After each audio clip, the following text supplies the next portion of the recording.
This is your weekly report on corruption in the Philippine government.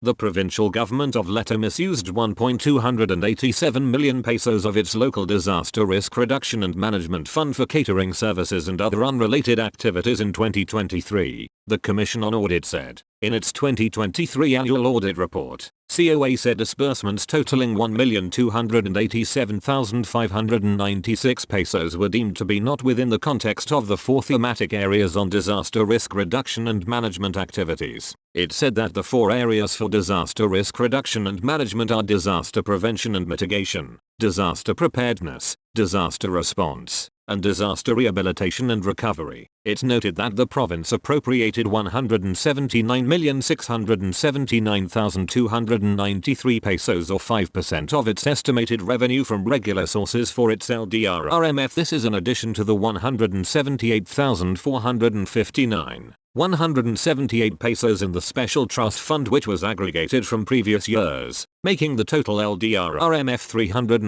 358,138,472 pesos. However, COA said its audit team discovered that disbursements totaling 1,287,596 pesos were charged to the LDR-RMF even if these were not deemed to be within the four thematic areas of disaster risk reduction and management. It said the province spent 380,428 pesos and 383,918 pesos on the purchase of various supplies and materials for the protective shelter for high-value vegetable techno demo. However, it also said that various construction supplies and materials distributed to beneficiaries or locations were not identified. Leyte also spent 55,500 pesos payment for catering services and lunch including venue rental, sound system, and resort facilities in Quirigua, Leyte during the conduct of the Participatory Guarantee System Organic Farming Orientation Seminar. It said, a total of 31,500 pesos was used as payment for catering services for regular area coordinators quarterly meeting at Vilava,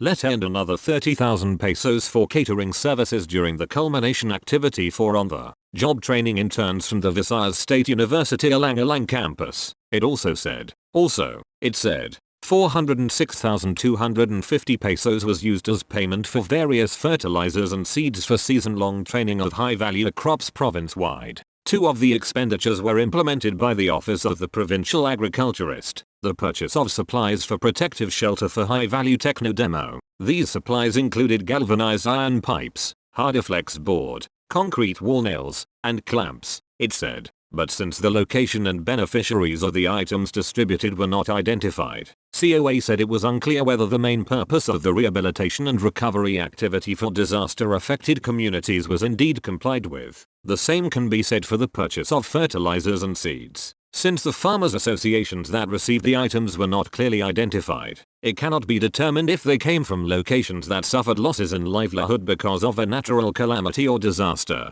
it said. As for the catering expenses, COA said there was no clear indication whether the activities undertaken were related to the thematic areas which will justify charges against the LDR-RMF. It also said that these expenses should have been chalked up to ordinary operational expenses chargeable against the regular budget of the OPA. The utilization of the LDR-RMF for expenditures that are outside the four thematic areas of disaster risk reduction and management defeated the purpose for the creation and appropriation of the fund, COA stressed. Thus, the purpose for which the component of the fund was intended for, to implement programs, projects, and activities related to disaster risk reduction and management, was not complied with, it pointed out. Again, the provincial government of Eastern Samar has been flagged by the Commission on Audit in its 2023 annual audit report. Earlier, COA found that contract of service and job order personnel hired by Eastern Samar province were not only paid below the daily minimum wage, but worse, their salaries had always been delayed in 2023. This time, COA said it found that 3 provincial projects funded at 5.85 million had been reported as 100% completed in 2023 even if 2 of the projects were still ongoing and the other has not been started at the time the audit was conducted. COA said the first project, which is the construction of a multi-purpose building covered court phase 1 funded at 2,367,772 pesos, was declared as 100% completed. However, it said that when state auditors inspected the court on the 25th of January, 2024, they discovered that the project is actually still ongoing. It said there were uninstalled project billboards and signboards, and actual concreting work was still ongoing. Upon inquiry with the foreman and barangay official,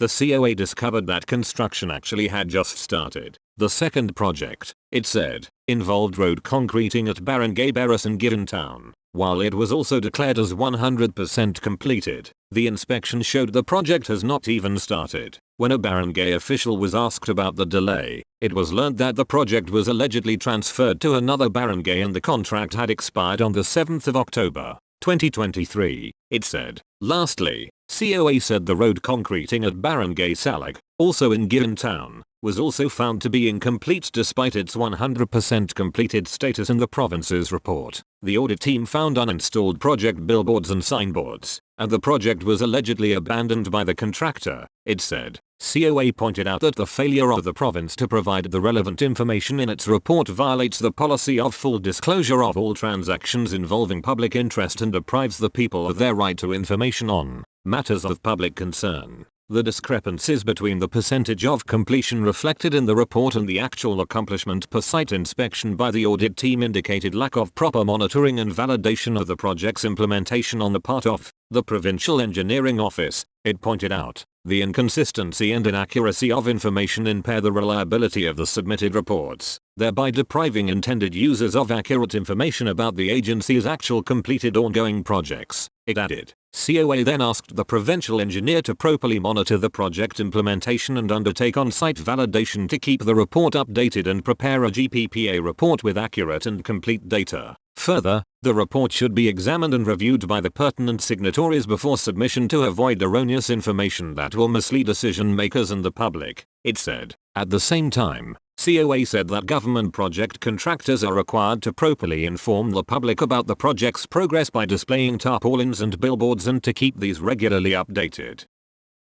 A Barangay Tanador watchman allegedly gunned down the wife of his brother-in-law in Barangay 10, Victoria's City, Negros Occidental after she refused to lend him money last Tuesday, the 16th of April. Police Captain Genus David, Deputy Chief of the Victoria's City Police Station, said that 54-year-old Joselito Saliac surrendered to them after surviving a bullet wound when he attempted to kill himself after the incident. Saliac told police that he got irked when the victim, 58-year-old Emily Lorega, uttered unkind words to him while they were arguing about money. David said the suspect, who was drunk and armed with a .357 caliber revolver, went to the victim's house on Tuesday night and asked the victim if he could borrow money. However, the victim refused, triggering a heated argument, until the suspect drew the gun and shot the victim in the chest. David said that Saliac shot himself before fleeing. He hid in a sugarcane field and treated his wound before heading to his relatives in Cabancalan City. Saliac contacted his wife about his plan to surrender.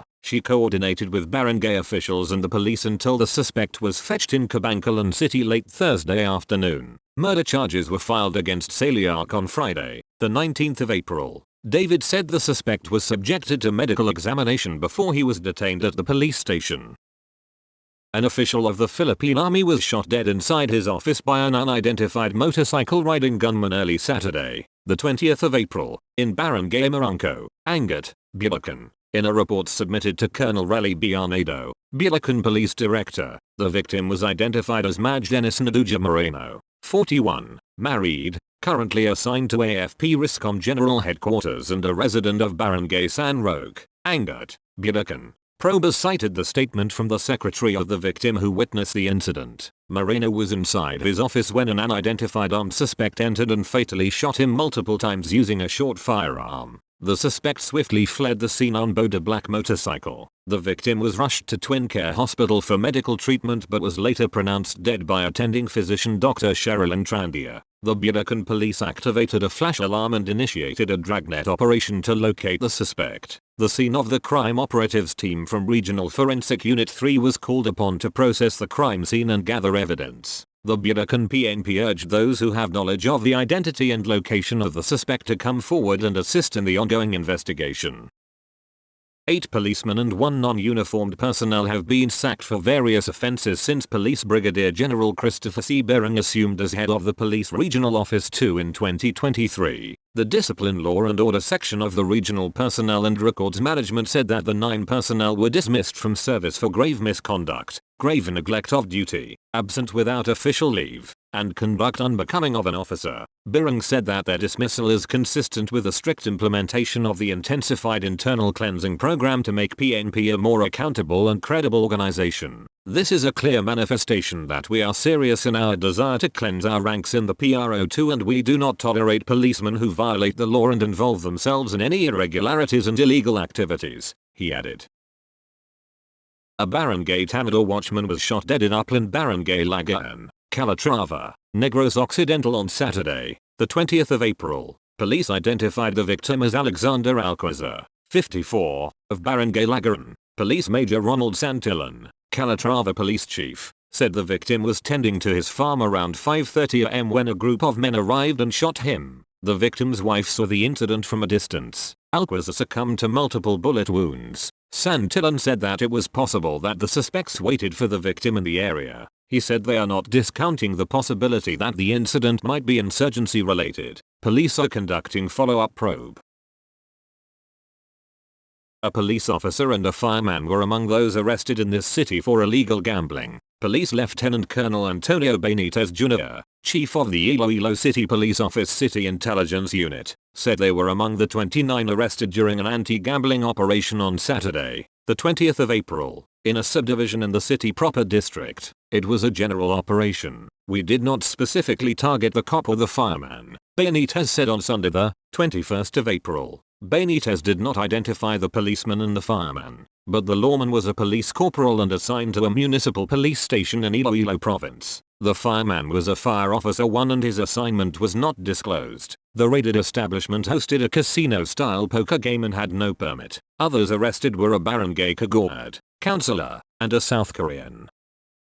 An immigration officer has been relieved of his post and ordered investigated after he reportedly allowed an overstaying foreigner to pass through the passenger gate at the Clark International Airport in Pampanga last the 17th of April. The foreigner, Indian national Jasbir Singh, was intercepted by the Bureau of Immigration's Border Control and Intelligence Unit before he could board a flight to Singapore. In a statement, the BI said that the immigration officer, whose name was withheld pending results of the investigation, allowed Singh to pass through the passenger gate without a stamp of clearance from the Bureau. According to BIBCIU Acting Chief Vincent Brian Ellis, Singh presented his boarding pass with an immigration departure stamp and emergency travel document without a BI stamp, it said. Ellis said it was obvious that the passenger wanted to leave without paying the immigration fees and fines that overstaying alien tourists are assessed and required to pay before they could be cleared to leave the country. It also said, the BI noted Singh arrived in the Philippines last the 9th of December, 2023 and was admitted as a tourist for 21 days. He is now detained at the BI's facility in Taguig City pending his deportation.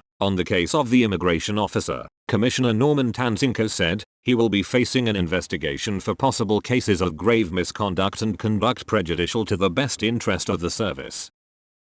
The Commission on Audit has scored the delay in the construction of the 316.4 million pesos air traffic control tower building of the Clark International Airport in Pampanga. In its audit report, COA said that the construction of the ATC building was only 60.90% complete as of the 31st of December, 2023 despite its targeted completion date of the 24th of January, 2022. It said its auditors checked the construction of the ATC at CIA last the 7th of March and found it has not been completed. In its report, COA also said that another project that has incurred delays was the supply, installation, testing, and commissioning of the primary surveillance radar and monopulse secondary radar, which cost 624.3 million pesos but remains 25.9% completed. Its original target completion date was the 18th of February, 2023. It noted that ATC Tower originally had a 365-day contract duration, but was pushed back a total of 5 times. It was given contract extensions of 90 days, 120 days,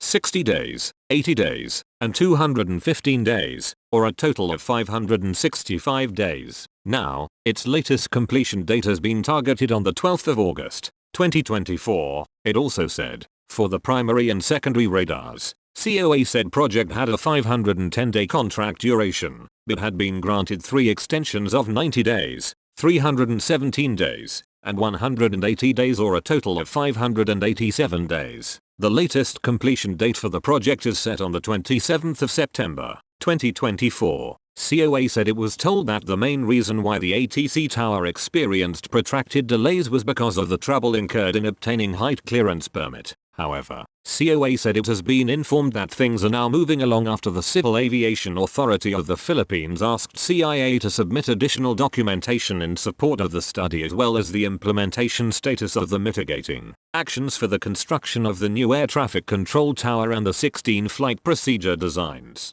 Also in its report, COA pointed out that the delays incurred have deprived the government of the timely utilization of the much-needed infrastructure by its intended beneficiaries, and they blamed it on inadequate planning, supervision, and monitoring.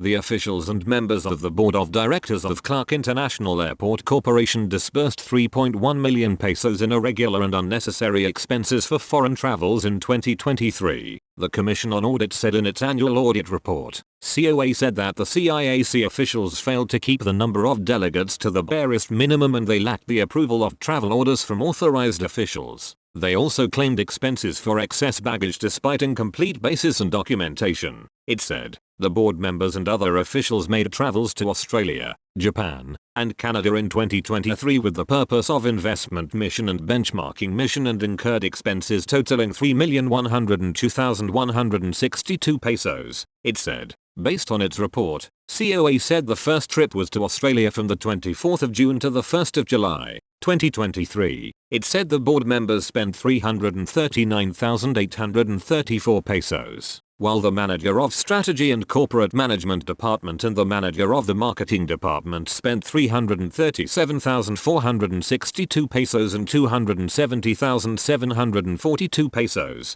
respectively. It said the second trip was to Japan from the 4th of September to 8th, 2023. The Vice President for Administration and Finance Group and the legal officer at the Office of the Assistant Vice President spent 134,076 pesos each. The manager of the marketing department spent 134,356 pesos, it also said. In the Canada trip from November 6 to 17 in 2023, the board members spent 291,435 pesos, while the President and Chief Executive Officer, Vice President for Administration and Finance Group, Manager of Strategy and Corporate Management Department, Manager of Engineering Department, and PCEO Senior Executive Assistant each spent 291,435 pesos, COA said. The audit report noted that there were 3 to 6 participants at each of the international conferences, and the CIAC failed to specify and justify the role of each member in the delegation.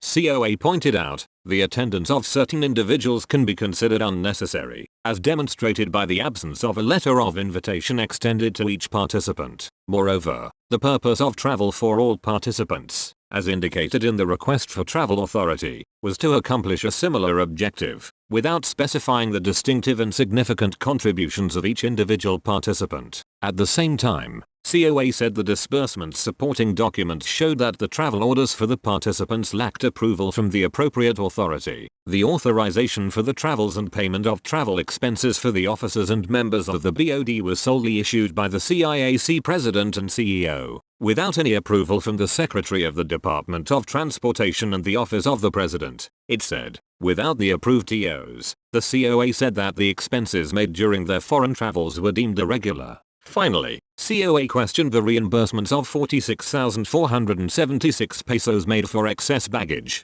which was supported by official receipts from the airline company. However, it wondered why there was no justification or documentation, such as photographs, provided to support the need to pay extra fees for additional baggage. It said the excess baggage incurred may be personal and should have been paid by the officials from their own funds.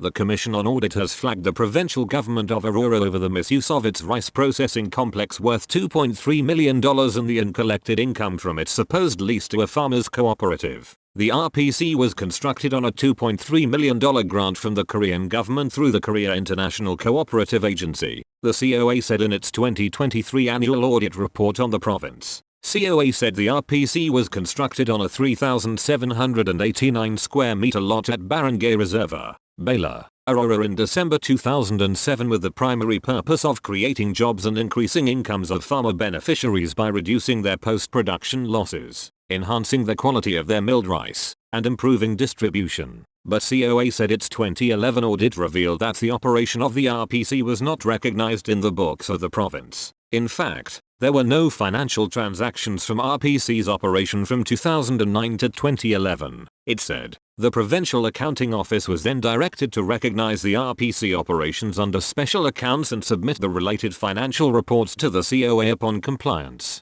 COA said the total grant of $2.3 million for the establishment and operation of RPC was finally taken up in the books of the province in 2012. Now, there were operational concerns that popped up, it said. The RPC's operations took a screeching halt in 2013 because of its overall unprofitable outlook, COA said. The provincial government tried to revive things in 2018 by operating the RPC through a farmers' organization by way of joint ventures of cooperative agreements. As the biggest farmers' cooperative in the province, the Maria Aurora Development Cooperative was chosen to operate the RPC and they entered into a MOA on the 11th of December, 2018, COA said. Sadly, state auditors noticed gaps pertaining to the implementation of the MOA. Part of the MOA stated that a rental fee for the use of the facilities of the provincial government of Aurora shall be determined based on the profitability analysis laid out in the business plan, the auditors said. They said that while the province intended to lease out the RPC, a review of financial records from January to the 20th of December 23 showed that the terms of the contract on rental fees were not enforced. The province was not able to collect any rental fees from MADECO since it started using the facilities,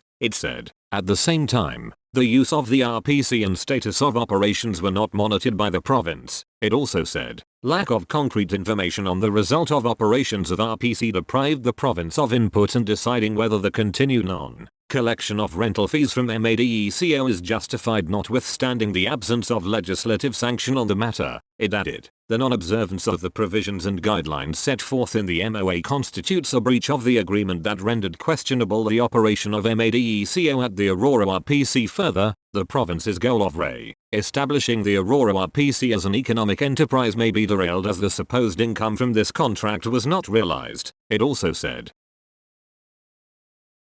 The Court of Appeals has affirmed the 21st of March, 2022 decision of the Office of the Ombudsman which dismissed from the service 3 immigration officers for their involvement in the controversial Pastillas scheme at the airports. In a decision written by Associate Justice Maximo de Leon, affirmed was the dismissal of Bureau of Immigration Officers Aurelio S. Lucero, George V. Bichun and Salahuddin P. Hajanor for grave misconduct and conduct prejudicial to the best interest of the service. As the Office of the Ombudsman found Lucero, Bichun and Hajanor to be part of the Pastillas group based on the overwhelming substantial evidence against them, we see no reason to depart from the same. The ruling of the Office of the Ombudsman as regards Lucero, Bichun and Hajanor is affirmed. The CA ruled, under the Pastillas scheme, entry of foreign nationals, most of them Chinese workers in Philippine offshore gaming operators, were unhampered without their credentials checked for monetary consideration. Investigation conducted by the National Bureau of Investigation and the Senate showed that the bribe money is wrapped and made to appear as pastillas, a noted Filipino delicacy.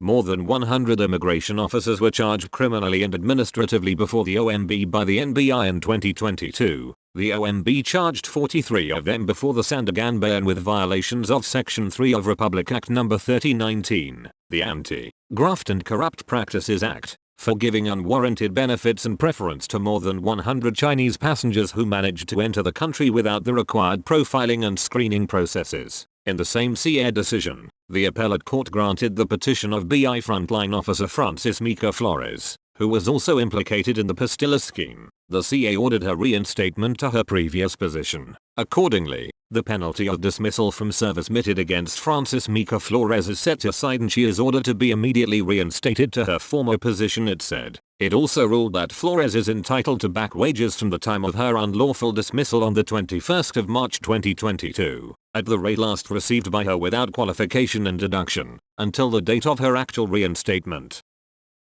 The National Electrification Administration has ordered the dismissal of 12 directors and 2 former general managers of Negros Occidental Electric Cooperative involved in improper disbursements of more than 87 million pesos. In a statement issued during a press conference Tuesday, led by Administrator Antonio Almeida, the NEA said its decision dated the 18th of April is based on the report and recommendation of the Administrative Committee and following a comprehensive audit covering the operations of Cabancalan City Nasico from the 1st of August, 2019 to the 30th of April, 2023. It identified those involved as directors Richard Benedicto, Raimundo Tongson Jr., Reynaldo Bajor Jr., Eduardo Benjamin Alonso, Relito Espinoza, John Peter Millan, Albert Magbato, Ray Ronald Cabald, Edmund Arceo, Marama Espinoza, Alan Paul Mirasol and Jose Emerick Jabagat, deceased. Also named in the decision were Jonas Discare and engineer A. Bustamante, who previously served as general managers. They were omitted the penalty of removal, accessory penalty of disqualification from reinstatement or reemployment in any electric cooperative and or to run as candidate for a director position in any electric cooperative, and forfeiture of monetary benefits. In summary, Nasico's board of directors were found to have unduly granted themselves at least 65,534,504 pesos, representing numerous allowances and benefits, the NEA decision stated.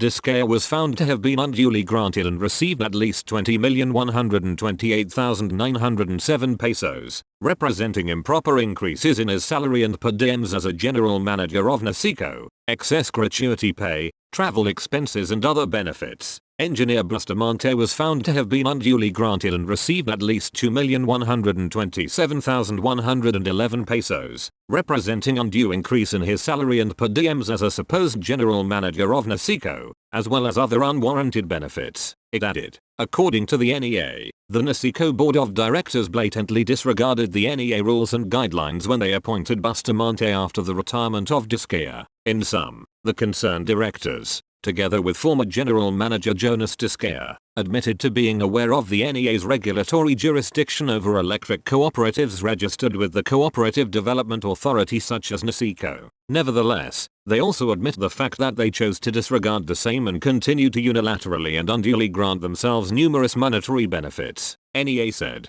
Bustamante was first issued a 90-day suspension order in October last year, personally enforced by Almeida, who named Domingo Santiago as project supervisor and acting general manager. He was again suspended until the 8th of April, after which the NEA ordered his removal from his post in its latest decision.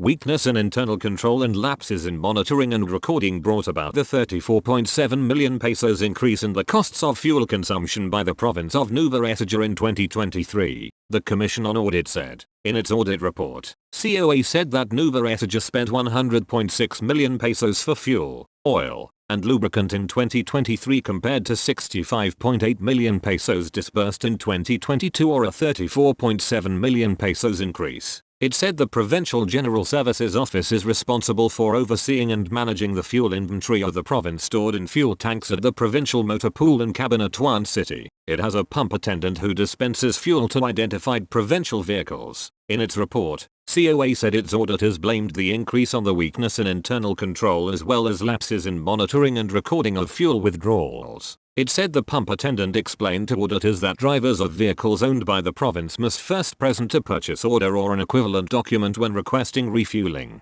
This document contains the vehicle's plate number, the name of the driver, the approver of the document and their respective signatures, and the amount of fuel in liters to be issued. But in 2023, COA said that fuel withdrawals were made despite lapses in documentation. It said that the officials concerned failed to strictly observe the maintenance and submission of daily gas issue record, requisition and issue voucher, summary of daily totals of requisition and issue vouchers, and gasoline control cards. The monthly summary of delivery and consumption of the fuel serves as the equivalent document of the daily gas issue record. However, upon examination of supporting documents, it is evident that the control mechanism is weakened, and the attachments essential for monitoring fuel storage tank inventory are incomplete, it said. It pointed out that the RIV and their daily summaries play a pivotal role in ensuring the reasonableness and accuracy of the reported quantity of fuel consumption. The figures in the RIV summary should also be equal with those in the gasoline control card maintained by the pump attendant,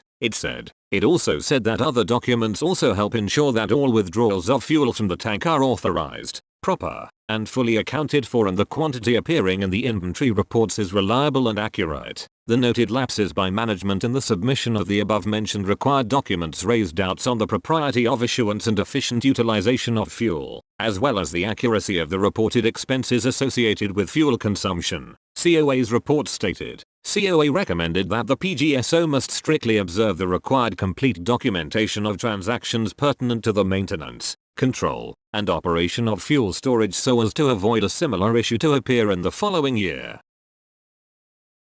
An official of the Bureau of Internal Revenue survived while his driver was killed after they were ambushed by unidentified men in Quezon City on Tuesday afternoon. The shooting occurred in Barangay Santal at around 5:30 p.m., police investigators said. The official, with the rank of Revenue Officer IV and assigned in Quezon City, was in a Toyota Fortuner sport utility vehicle when they were attacked at the corner of Gregorio Aranito Avenue and Bernie Street. Probers said 2 men on a motorcycle were involved in the attack. The back rider, who was armed with a handgun of unknown caliber, opened fire at the vehicle. The BIR official managed to jump out of the SUV while his driver, 29-year-old Darvin Lacusta, was hit by bullets. The suspects then sped off toward an unknown destination. The BIR official sought assistance from bystanders, who contacted a rescue ambulance that brought Lacusta to the East Avenue Medical Center. Despite efforts by physicians, Lacusta succumbed to his injuries at around 7:25 p.m. Probers recovered 5 bullet casings, a fired cartridge case and a cartridge at the scene of the shooting. The Quezon City Police District has yet to issue a statement on the shooting as of yesterday afternoon.